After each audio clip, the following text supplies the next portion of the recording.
All right, so welcome everyone to the May webinar for the Montana Accessibility Interest Group. I'm glad you all could join us. And I am very happy to have our guest speaker, Emily Moore, today with us, so a special welcome to her. Emily is Director of Research and Accessibility for the PhET. Am I pronouncing that correctly, Emily? Yes, PhET? yes. Oh, great. I thought that was the correct way to pronounce that. The PhET Interactive Simulations Project at the University of Colorado Boulder. Emily conducts research on simulation design, student use of simulations, and teacher facilitation strategies with simulations across middle school and undergraduate levels. Emily also leads the research and development effort to increase the accessibility of PhET simulations. And I believe you'll be sharing with us today your most recent work on auditory description, keyboard navigation, and sonification to support non-visual access to simulations. So welcome, Emily. Really great to have you with us here today. Thank you. Thank you very much. And thanks everyone for joining. And Emily, before you get started, can we talk about how you would like to handle questions? Sure. Yes. Did you want me to elaborate, or did you want to start? Well, I believe you're going to pause about midway, correct? Mm-hmm. And then you're going to leave time for questions at the end as well. So if people want to just put their questions in the chat, we'll be able to hold on to those, and then when Emily pauses, we'll go ahead and address those questions. So please feel free to use the chat as Emily begins, and we'll look forward to seeing your questions. So with that said, Emily, I'll turn it over to you. Thank you again. Thank you very much. And hello, everyone. So I'm going to be talking about creating accessible interactive science simulations. And I'm based out of, as Marlene mentioned, at PhET Interactive Simulations Project, which is part of the University of Colorado Boulder Physics Department. Okay, so I'm going to start by describing a bit about what interactive science simulations are. I'm going to introduce you to a PhET interactive simulation and also to our website and the resources available there. I'm going to talk about our accessibility initiative, so our progress and process and how our accessibility work happens. And then I'm going to share more about our design process and the insights that we've gained from doing this work over the past few years. And I put a reminder slide here to remind me to let you know that I put all the a text version of this presentation in a Google Doc that has a really long access link. So I made a short link, a bit.ly link, so you can access that. And it's bit.ly, so bit.ly /2017, and then MAIG, all uppercase. And also at the bottom of every slide, that link is listed there, so you can find all the content I'm going to describe and also all the links that I'm going to share with you. So what are interactive science simulations? So I like to use this quote. I think it really captures the essence of the type of tools I work with really well. And it is dynamic, often simplified models of hypothetical or real-world phenomenon that not only allow but promote the exploration of ideas, manipulation of parameters, observation of events, and testing of questions. And so that's really the heart of what interactive simulations are. They support and promote exploration, creating a hypothesis, testing ideas, and changing things and seeing what's happening in real time. And a couple important things to note: they're not animations or interactive graphics. They're a bit more complex in some ways than those types of resources, but they're also not games or virtual worlds. So there's not a kind of leveling up or really strong goal orientation to them, and they're not immersive like virtual worlds. But they do support student learning, so there's been a lot of studies on this, and including a really large meta-analysis by Cynthia D'Angelo at SRI International that clearly indicates that simulations, interactive science simulations, do support student learning, and they are readily available and commonly used in today's classrooms from K-12 all the way up through college. And one place where you can find interactive simulations are on our website that are created through our project, the PhET Interactive Simulations Project.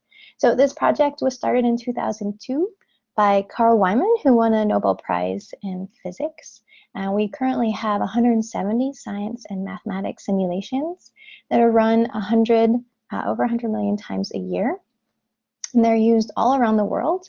We have a translation tool that allows volunteer translators to translate the simulations into their local language or dialect. So we have simulations available in 87 languages. And all of our simulations are free. They're flexible, designed to be used in lots of different ways in the classroom, in the lab, as part of homework assignments, online, lots of different ways. And they're all designed to be exploratory learning tools. So the PhET project is known for our design approach. And we have a particular style to how we create our simulations and the type of play and exploration we encourage. And we're also known for the research that we do on student learning with these simulations. So I want to share with you our website so you can kind of talk you through some of the resources that we have available there. And a couple of things to note is that keep in mind is that all of this is free. So feel free to check out our website and play with the different simulations we have and look through our resources. But I'm going to just quickly walk you through a few things. So when you put in the link to our website or find us on Google, you'll land here. This is our landing page, and you can click on Play with Simulations. And from here, you get a list of our newest simulations, and then also some navigation that can help you sort our simulations. So we can look, for example, at all of our HTML5 simulations here. We also have in navigation a link to teaching resources. And so these are videos and guidelines for using simulations in the classroom in general. And I'm just showing a few examples here. So using PhET in lecture, using PhET with clickers, using PhET in the K-12 classroom. So we have resources for generally, what are useful ways to use these simulations across college and K-12 levels. And also I'm going to go back to the list of simulations, to our list of all of our HTML5 simulations. And I'm going to show you an example of what one of our simulation pages looks like and what resources are available there. So I'm going to pick one of our most popular simulations, Energy Skate Park Basics. And when you get to each simulations page, there's a place to access that simulation at the top of the page. And as you scroll down, there's more information available. So there's descriptions about the topics that simulation covers. There's information for teachers. So we have teacher tips that are specific to the simulation. So useful things to keep in mind. We also have a video primer. It looks like I'm not logged in right now. You can create a free account, and if you do that, you can have access to a video primer. So this is really helpful for teachers that maybe haven't used the simulation in a classroom before. It goes in just a few minutes, a description of useful pedagogical aspects of the simulation. We also have for all of our simulations a place where teachers can submit activities that they've created and that they want to share with the community. So this particular simulation has a lot of activities, some of them in different languages. So these are places where teachers can go and get ideas for activities for their classroom, but also they can access the resources and adapt them.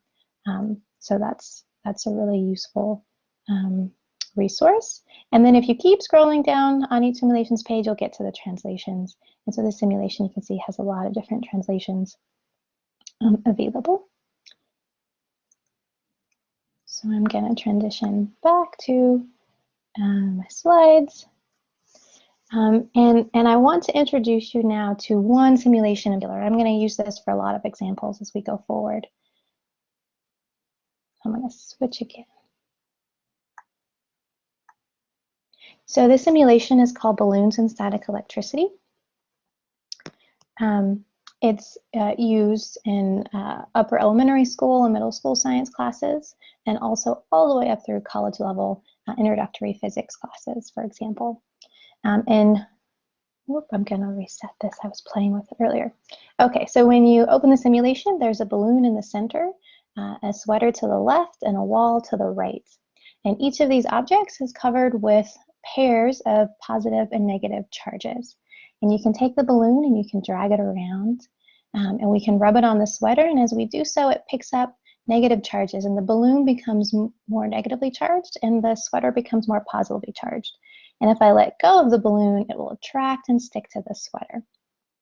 I can take this balloon now and I can drag it over to the wall, and the negative charges in the balloon repel the negative charges in the wall, and I get an induced positive charge, and the balloon will stick to the wall.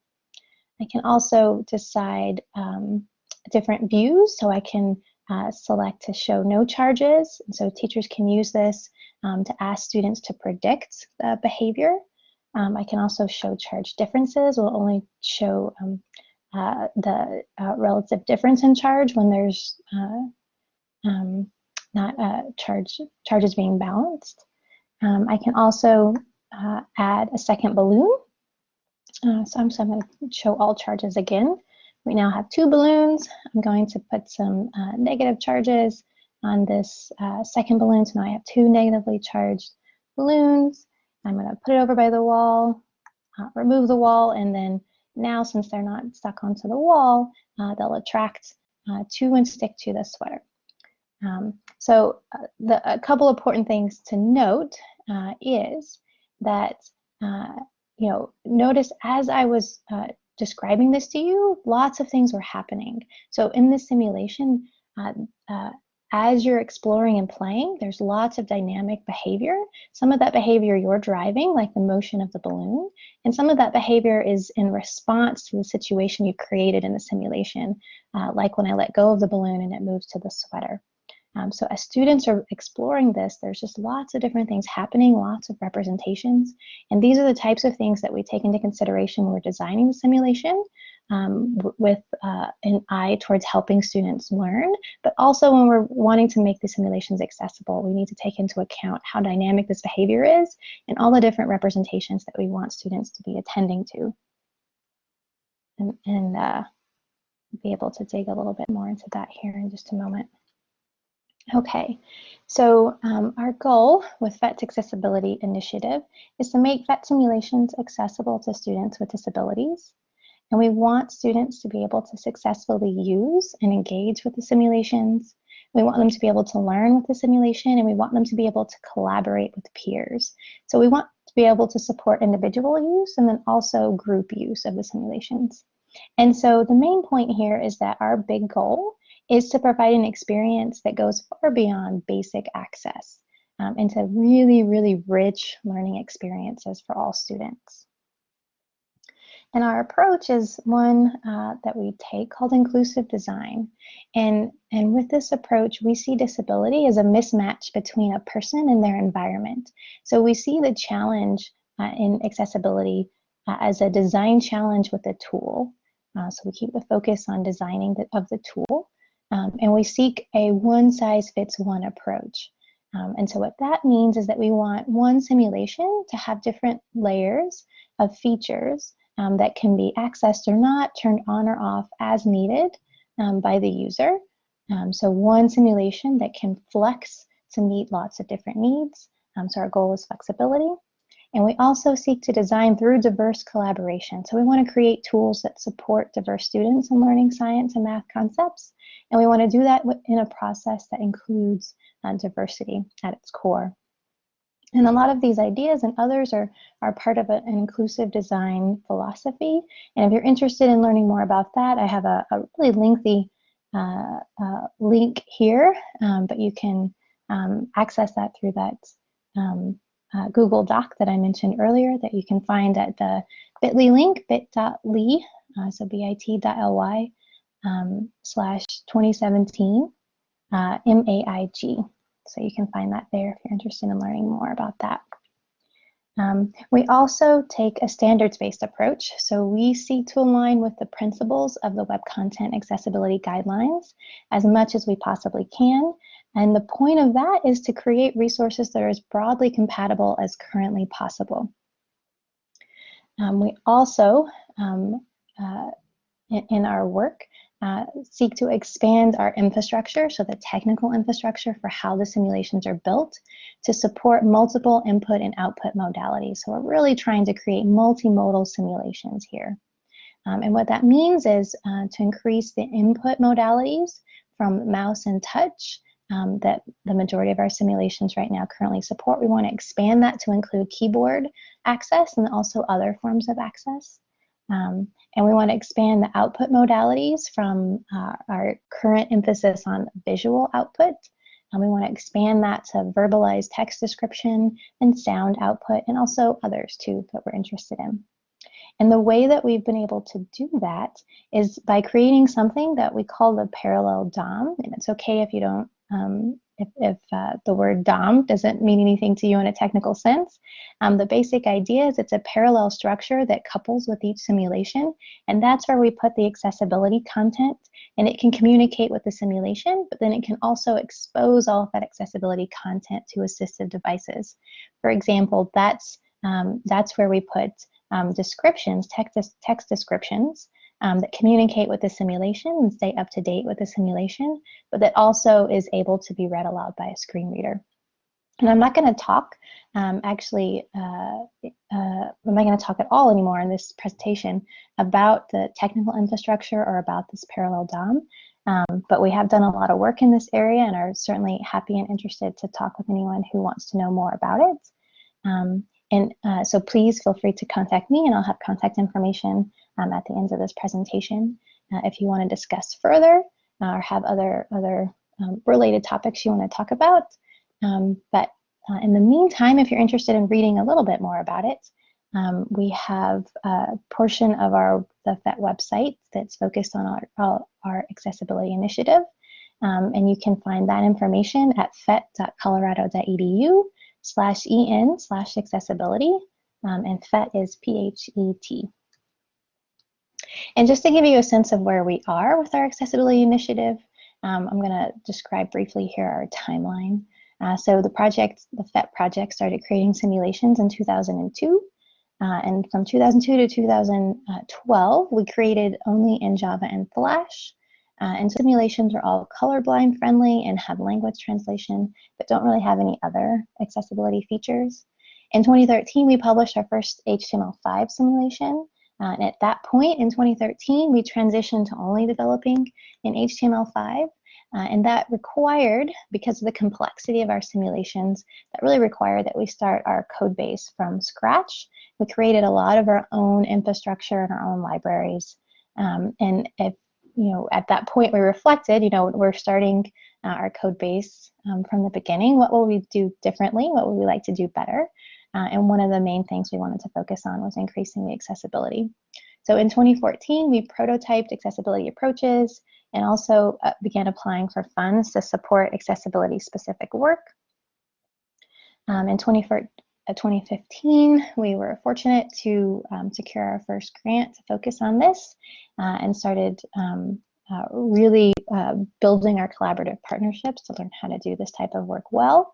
In 2016 and 2017, we focused on research and design efforts in keyboard navigation, auditory description, and sonification. And that is what we're gonna dive into here for the next few minutes. I'm gonna show you some demonstrations of what we created in these different areas. So first, keyboard navigation. This expands input capabilities beyond mouse, touch, and trackpad. It supports alternative keyboard access, so you can input information and make decisions in the simulation with more than just your keyboard when we support keyboard navigation. And this helps students with mobility impairments. So I'm going to show you an example. So this is the simulation called John Travoltage. In this simulation, there's a character named John who's standing in a room on a rug next to a door. And you can rub John's foot on a rug. And then as you do so, electric charges, so negative charges, go into John's body. You can also move his arm. You can move it closer or farther away from a doorknob. And the closer he gets to the doorknob, depending on how many charges are on John's body, you can make those charges discharge to the doorknob, and then John gets shocked. And he'll also occasionally make a noise in response to this. As I was describing this, I was navigating this with the keyboard. So I have a big pink focus highlight that I can move around so that I can interact with all the different objects. Here, I can navigate to a keyboard button that opens up a dialog that describes to me all the different keyboard presses I can take and what they do. So this is, oops. Okay, back to full screen mode. Sorry about that. So yeah, so that gives you an example here of the type of thing that we've been working on with keyboard navigation. And this is a relatively simple simulation. I'll show you an example here in a minute of something that's a little bit more complicated. The next feature is auditory description. So auditory description expands the output capabilities of the simulation beyond just the visual. The descriptions are read aloud by a screen reader. So that's a particular specialized software that reads text information aloud. And again, I want to reiterate, we take a standards-based approach. So we try to align our implementation with the standards. And then from there, we test and refine for 3 specific scenarios of screen reader browser combinations. And that's JAWS and IE11, NVDA and Firefox, and VoiceOver and Safari. So the auditory descriptions will work in lots of other environments with other screen reader and browser combinations, but these are the 3 that we test and refine for. And this supports students with visual impairments. Rather than turning on my screen reader and demoing it that way, what I find can be really helpful to help understand the content that we add to the simulations is to show you a visualization of all of the description that we add to the simulation. It's really important to keep in mind that this is a visualization that's helpful in understanding what the description accessibility feature is. This is not what a student would be interacting with. So what I'm going to show you has, I have an image of it here, but I'll show you an interactive version of it in a second. And in the image, there's the John Travolta simulation on the left, and then there's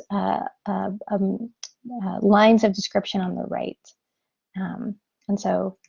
Before we start interacting with that, it's helpful to keep in mind that we have developed over time, as we've been doing this accessibility research work, a strategy to our description approach that includes 3 different types of description. So there's static description, so that's description of objects that don't change as you interact with the simulations. For example, John is always in the simulation. In this particular one, you can't make him go away, so there's a description of him that doesn't change.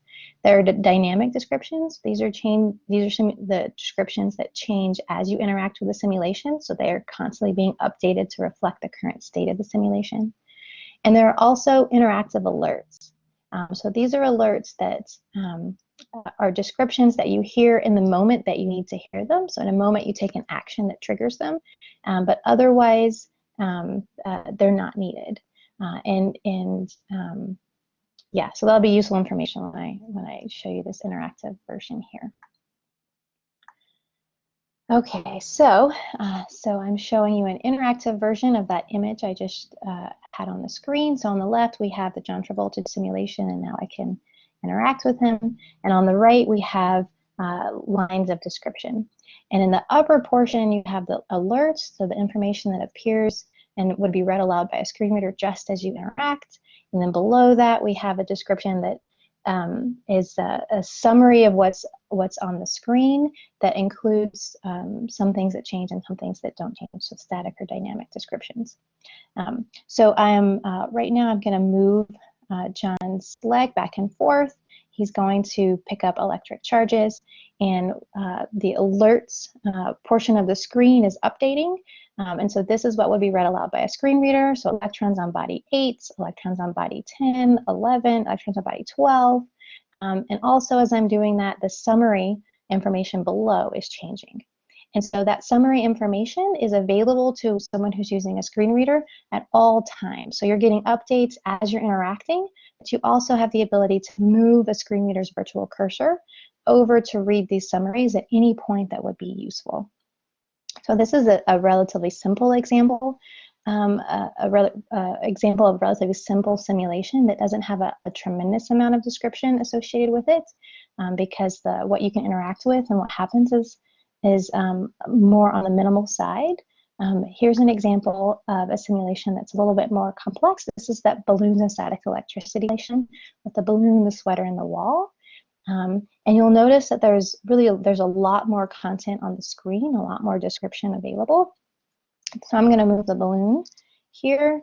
I'm going to move it left towards the sweater, and in the update section in the upper right of the screen, you'll see these alerts going by. So left towards sweater, closer to sweater, left, near sweater, on sweater, no change of charge. Okay, now we're picking up charges. So our alerts are telling me that I moved left, the balloon picks up more negative charges. More negative charges. So we have a layered approach to these descriptions so that you initially get brief bits of information, and you'll also get more extensive summaries layered into those alerts. And then also, if you can direct attention to the lower right, as I'm interacting, the descriptions below are changing. I'm going to release the balloon here and let it stick to the sweater. So that's the information, the summary information below that's always available to someone using a screen reader to kind of reorient and get a description of what's happening. Yeah, and again, so all of these links to these resources are available to you. So you can play with the simulation itself that's screen reader accessible and keyboard accessible, and you can also play with this visualization of that content yourself if you're interested. Okay. On to sonification. So this is the last feature I'm going to dive into. So sonification is the use of non-speech sound to convey information. It expands the output capabilities beyond the visual or text. It supports engagement and conveying of complex information. It supports access for students with visual impairments and also engagement for all students. So I'm going to introduce one last new simulation. So this is build an atom. In the simulation, there's an atom model in the center, and there's buckets of protons, neutrons, and electrons in the bottom. And you can drag these protons, neutrons, and electrons into the atom model. So protons and neutrons go in the center in the nucleus, and the electrons go in these outer orbitals. And then over to the right of the screen, there's information about what element you've created, the net charge, and the mass of the atom element that you created. So as I was playing with this, you can tell probably tell there's no sound associated. And I'm going to switch to a version now that has sound. And please, Marlene, let me know if for some reason you can't hear this.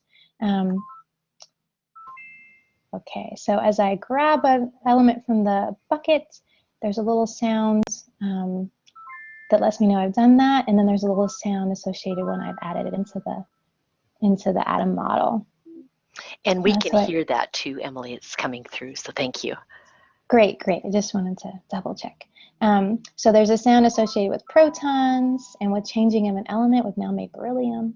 A sound associated with adding neutrons, which doesn't change the element type, and a sound associated with adding electrons. And so this can be really helpful to layer with description, but also it's really just much more engaging, and it really feels like the simulation comes alive. So we're really excited about the capabilities of that particular feature. And I get asked all the time why we selected these 3 particular features to work with. And the answer is because we find them to be a really complementary feature set. So keyboard navigation spans visual and non-visual simulation use. So folks who are visually accessing the simulations and exploring visually may also want to make use of keyboard navigation, and those who are non-visually using the simulation may want to use the keyboard to navigate. Auditory descriptions are accessed the way we have them implemented now, accessed by screen reader software that are typically used by navigating using the keyboard. And sonification supports visual and auditory display. So you can convey information with sound in a way that text description, in a way that's much more difficult with text description. So having these two, sonification and auditory description together, enables the ability to convey information in ways that you can't using either approach individually. And I just also wanted to take a moment here to kind of circle back around to, we've talked about the different features, but really the ultimate goal here is to support students in actively engaging with the science and math content, and to have all students be able to do that. So I have an image here of a large lecture classroom in a college environment with college students. The students are working in groups of 3 or 4, and each group has a computer, and they're all working together around this computer. All the students are collaborating, they're sharing observations, they're experimenting. All the students have access to the simulation. All the students are empowered to drive the simulation and make decisions and choices about what's happening in the simulation. And all of those students are actively engaged. And this is really the vision that I've had from the beginning of increasing the accessibility of these simulations, is to really enable this type of interaction for all students. So now is the time that I've built in here to answer any clarifying questions or any really pressing questions you have. I have a couple minutes here, and we can take the rest of the questions at the end. But if there's anything that's come up now, Marlene? There are no questions in the chat, but people can grab the mic if they would like. I do have a question for you, if I may go ahead. I was really taken with the sonification example, and I was wondering, with the example of the balloon and sweater and the charge, positive and negative, that was happening there, will you be sonifying those types of simulations as well, or what is your strategy for sonifying your simulations? Yeah. So towards the end, I'll kind of walk through what resources we have available now, and what from our website, and what resources are coming soon, so I can kind of lay out a little more specifically simulation by simulation. But just in general, we are working on sonification of that balloons and static electricity simulation. I mean, one of the interesting things that we're finding about that is one of the big challenges with that simulation for description is to convey information about something that's continuously changing in time. So descriptions are brief bits of information that happen at specific time points. They're not continuous. But when you're trying to describe something that, for example, when you have that balloon and it's negatively charged and you're holding it away from the sweater and you let go and it moves towards the sweater. When it moves towards the sweater, its velocity, so its speed, is increasing continuously. So it's moving continuously and its speed is increasing continuously. And it's really difficult to, I mean, you can say those words and that's helpful. But when you add sonification and you add a sound associated to that balloon, with that balloon movement, you can really convey in a very efficient way the information about something continuously changing. So we are finding really nice examples where we can use sonification to really highlight a really deep conceptual idea that's difficult to convey in words through text description, but also it's kind of challenging to convey visually also. So all of these different modalities we're finding have things that have strengths and then also have edges where they're not so great. And so by layering these different modalities together, we can really start to do really innovative and new things that we wouldn't necessarily have predicted previously. Yeah, that's very interesting. Thank you for answering the question.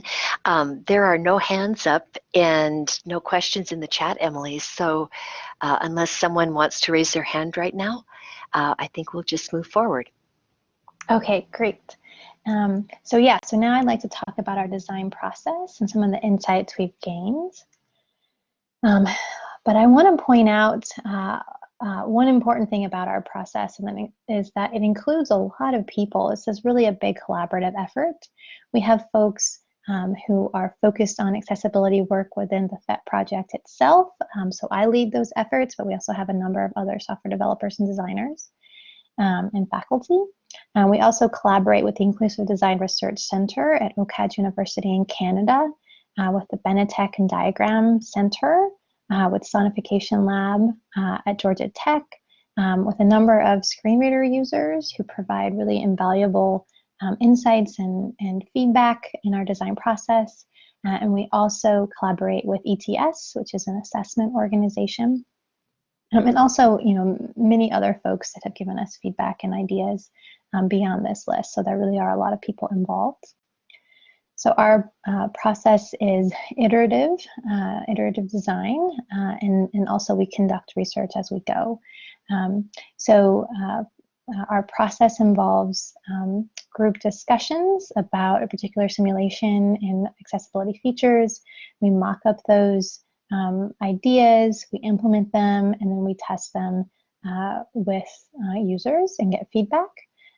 We use a lot of one-on-one interviews, so a lot of really deep, detailed analysis of what a user is doing and why they might be doing that. And we collect a lot of qualitative data, so a lot of interview notes, video, audio, and we analyze this with the goal of working on specific features for specific simulations, but also in creating more generalizable knowledge that we can share with others who also work on interactive learning materials, and also creating design guidelines and structures that can make our process more efficient so we can expand as quickly as possible this work that we're doing across all of our simulations. And the main insight that I want to focus on in the next few minutes is one about how accessibility layers can be designed to play well together. And so what I mean by that is we consider adding these accessibility features, the keyboard navigation, auditory description, sonification, and others, as adding layers to the simulation. So you can use a layer or not. But it's really important, as I mentioned, all of these modalities have strengths, and then they have edges, and you really want those edges to layer together well. And layering these features is really challenging work. I would say it's where we actually spend the most of our time, is kind of where things connect. But it's really worth the effort. And I have an image here of someone shuffling a deck of cards, and that's really how I think about it a lot, is we really want all of these layers to fit well together, to fit well as seamlessly as possible. And it gives a really great experience for the students, and really can enable some opportunities that you wouldn't have otherwise. And so I'm going to share a few examples of this, of where interesting things have come up from this layering of features. So the first example is keyboard navigation and auditory description. So in this simulation, I'm going to go, we're going to take a look at that simulation again. So now if we can just focus on, navigate there. So we can just focus on the simulation that I'm showing here on the left side of the screen. So it's the balloons and static electricity simulation with the balloon, the sweater, and the wall. So in this simulation, it's really important that you be able to move, to grab this balloon and move it around. And so if you were designing this only with keyboard navigation in mind, you might think, okay, well, the focus highlight, you should be able to move focus to the balloon and then use the arrow keys and move it around. And that'd be a perfectly reasonable approach. If we were focused solely on auditory description, so how do we describe this interaction? What we found is a two-step approach works really well, because the balloon itself doesn't act like any other typical HTML element. It doesn't act like a button or a slider or a checkbox or a toggle or those sorts of things that you find in basic web pages. So we had to implement it as a custom thing, which means that we need to tell the user what it is and how to use it. And we found that if you take a one-step approach where you just move focus to it and then use the arrow keys to move it around, users would often kind of choose to not listen to all of the information that we're giving them, because it was just kind of too much at one time. And so we found a two-step approach worked really well, where the way you interact with the balloon is first through a button, which is really familiar. You grab it with a grab balloon button. And that gives us an opportunity to give you a little bit of information about the balloon. And then once you have it grabbed, then we give you more information about how to move it around. And for screen readers, some of the screen readers take control of the arrow keys. So you can't always use that to move the balloon. So sometimes we need to use the WASD keys as an alternative. So we need to provide that information, and a two-step process really helps us do that. So that kind of leaves us with a dilemma. Do we go with a one-step process that works really well for visual exploration with a keyboard, or do we go with a two-step process that works really well for non-visual access with a screen reader? And our solution was to create visual cues so that we can use the two-step approach in both situations. So I'm showing here an image of some mock-ups. They're not implemented yet, but they will be. Some mock-ups of what these visual cues look like. So when you're visually exploring the simulation but using the keyboard, when you first have focus on the balloon, you'll see a little pop-up that says, to grab me, press enter or space.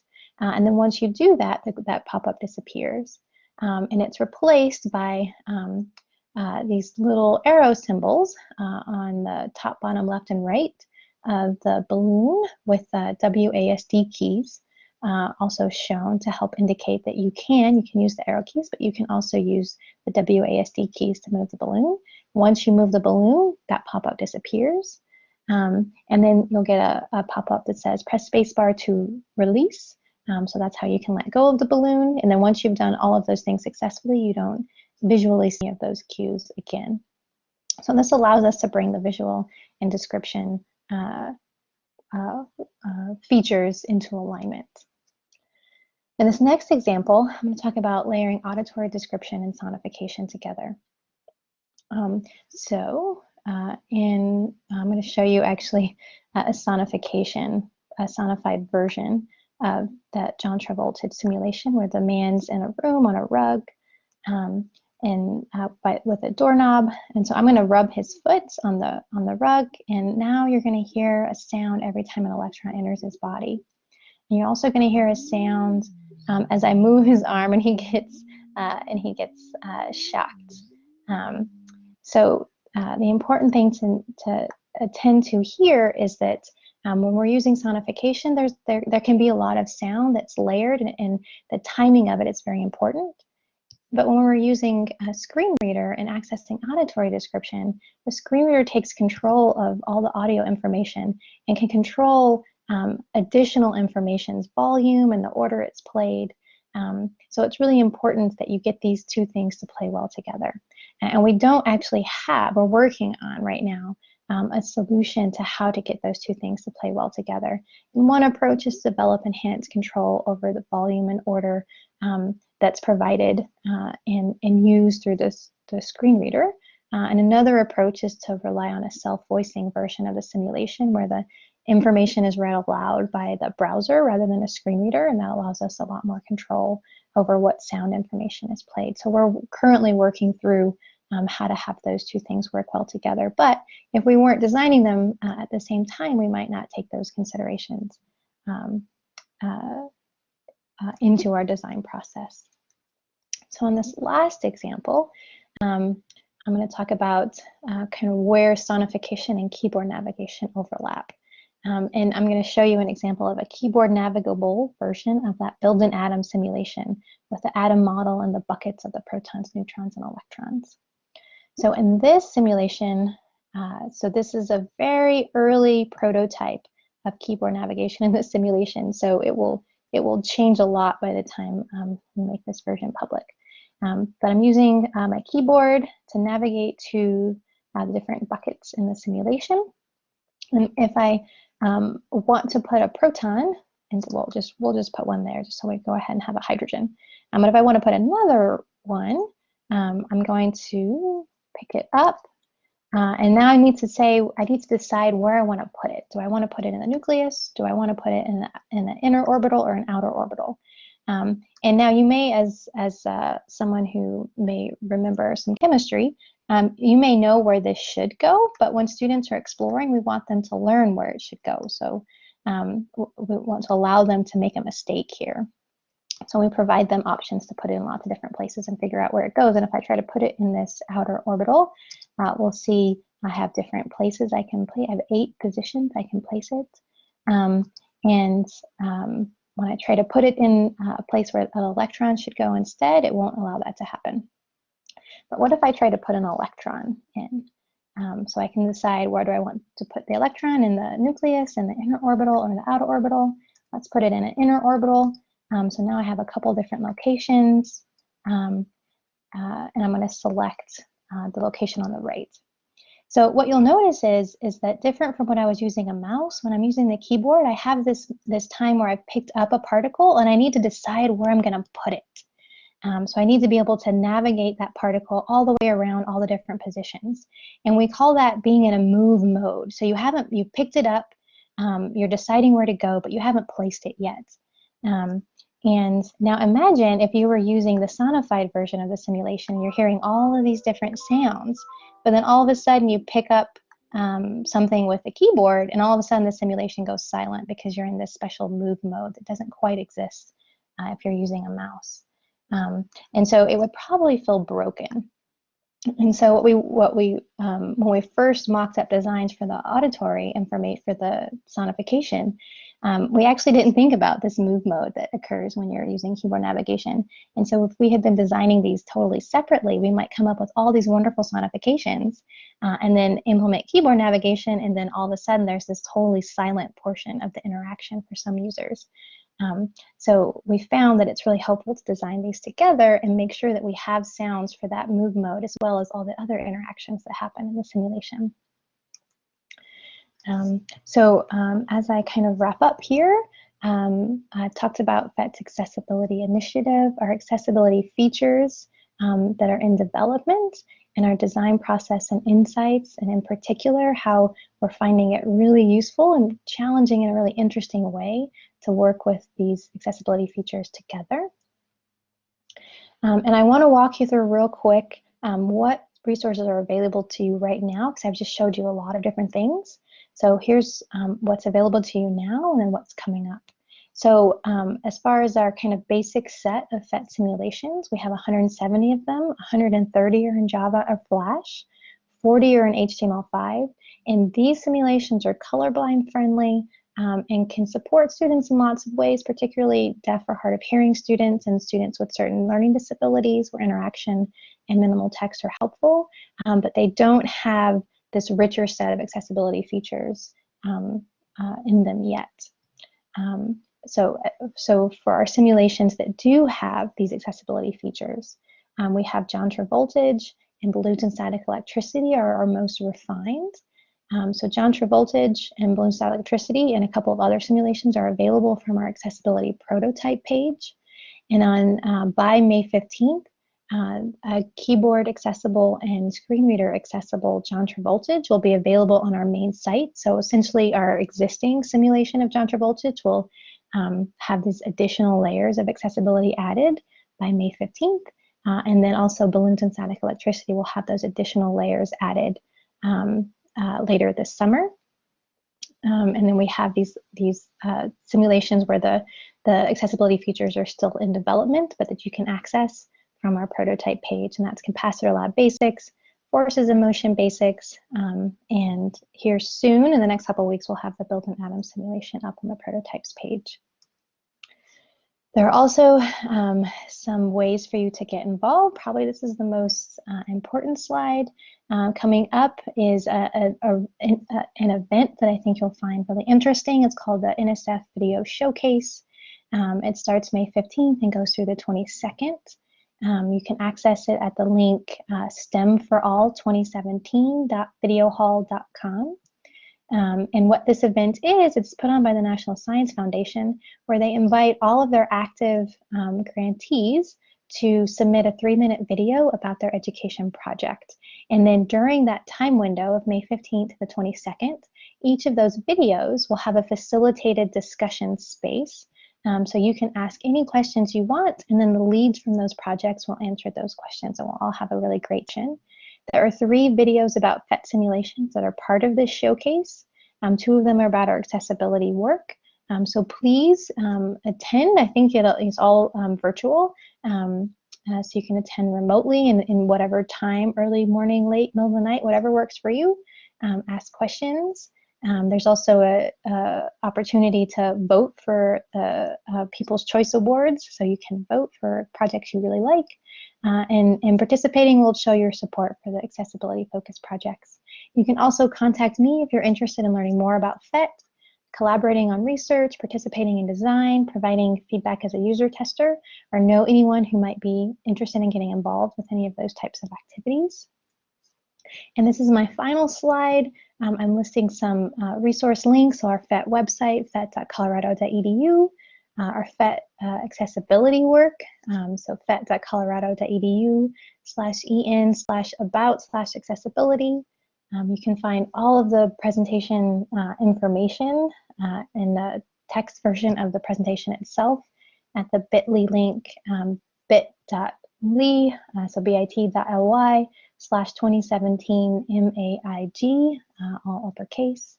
And I'd like to thank our funders, the National Science Foundation, the Hewlett Foundation, and the University of Colorado Boulder, who have all given us funds specifically to work in accessibility.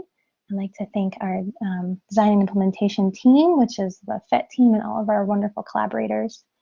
Here's my contact information, emily.moore@colorado.edu. So please contact me if you have more questions or want to discuss opportunities to participate in research, design, or user testing. And if you're interested in learning more about the PhET project or following along with all of our activities and events, you can follow us on Twitter and Facebook at PhETSIMS. You can go to our website and sign up for our blog, or also for subscribe to our email list so you can get information about our project and new things going on and new simulations coming out directly to your inbox. And thank you all very much for listening, and I'm happy to take any questions you have now. Thank you very much, Emily. That was really, really fascinating. And Janet Sedgley wrote in the chat, so much to consider, thanks. And I agree, that was amazing. I really appreciate all the contact information in case some of us want to get involved in various ways with your work or just stay tuned with all your developments. So thank you very much. I'm wondering if anyone, you can raise your hand if you'd like the mic, or just turn on your mic, or use the chat if you have any questions for Emily while we have her here with us for a few more minutes.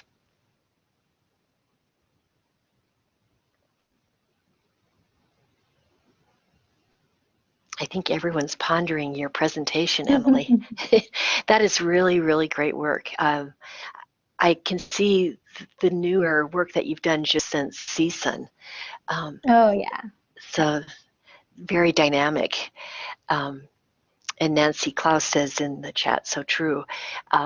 Really, really great to know that your center is really pushing forward with this and all of the accessibility work. The sonification just really is fascinating to me as you layer that with other ways to work with auditory description and keyboard navigation. So yeah, the great. sonification work is really fascinating, and it's so funny. I've gotten so used to now using the Build an Atom simulation with sound, as I've been working on designs for it, that whenever I see it without sound, I always feel like, what? Wait a minute, what's wrong? Yeah, I can see Yeah, where I can just, yeah. that. Sorry, go ahead. Well, I can see where that improves the learning experience for everyone. So that's what we usually find with accessibility. When you make things accessible, you improve the experience for all users, and that sonification is really a good example of that. Mm-hmm. Amanda Buckley, I'm reading the chat just so all of you know, because Emily can't see that with the presentation mode she's in. But Amanda Buckley, she is at Western in Dillon, Montana, Emily, and she says, amazing stuff. I've used PhET-SIMS before, but this additional accessibility is incredible. So Amanda, thanks for joining us. Very much. Yeah, I know. Thanks very much, and thanks for using our simulations. Hi, Emily. It's Nancy Klaus. So this does sound like this is available to anybody. We can pass your link on to instructors who may be interested in this. Oh, for sure, please do. And also please feel free to explore our prototypes page. Um, yeah, there's more information on that page about what each of the simulations there have and what devices they're compatible with. But definitely, yes, so the 170 simulations we have on our site, please go and explore and play around with those prototypes also. Great. I know some of the people that teach like the science teaching methods in our College of Education. I think if they don't already know about this, I think they'd be very excited to explore this with their students. Great, thanks. Thank you. And Amanda Buckley has put in the chat, I've recommended these sims to many STEM instructors. They're blown away and have fun with it all. So I know Amanda's used this quite a bit and mentioned that in an email out to the list. So yeah, thanks for continuing your work in that direction, Amanda. Yeah, thanks. And you know, we really try to, I didn't mention this, but we do try as we're designing in these new modalities to really keep that the playfulness also. So simulations have a bit of a cartoon-like playful quality and a whimsy to them. And so we try to convey that through the description and through the sounds also. Great. I love the name John Travoltage. That's just great. Yeah, it's a very popular simulation. Although I think you know it's used, as I mentioned before, across lots of different age groups. But I definitely think the younger kids may not be quite making the connection to what we're referencing. But that's okay. It's still a whimsical, fun, useful simulation. Yes, exactly. Well, we will have the recording of this webinar up on the Montana Accessibility Interest Group website very, very soon, probably Monday. And Janet Sedgley, who was here, will be doing the captioning of that MP4, and we'll also put the link to the resources that Emily shared. Amanda Buckley wrote in the chat, one of my favorites, especially here in Dillon, is the natural selection, introducing wolves to the bunnies. I'll have to look at that one, Amanda. Yeah. And if you're not careful, the bunnies will take over the world in that simulation. That would be very fun to play with that one. I'll have to take a look. So we are at the top of the hour, Emily, and I know you probably have a busy schedule. So we just really want to thank you for sharing all this information, and we'll be sure and stay tuned and in touch with you if we want to be involved as testers or in any other capacity. Great. Thanks very much, and thanks for your wonderful facilitation and hosting. Well, thank you. And Amanda Buckley says, thank you, thank you, thank you. So we're all very grateful for this information, and I'm sure others will be watching the recording. Anyway, thank you everyone out in the audience for attending today. I hope you got a lot out of this. I certainly did. And Emily, thank you again. You all have a wonderful day. Thank you.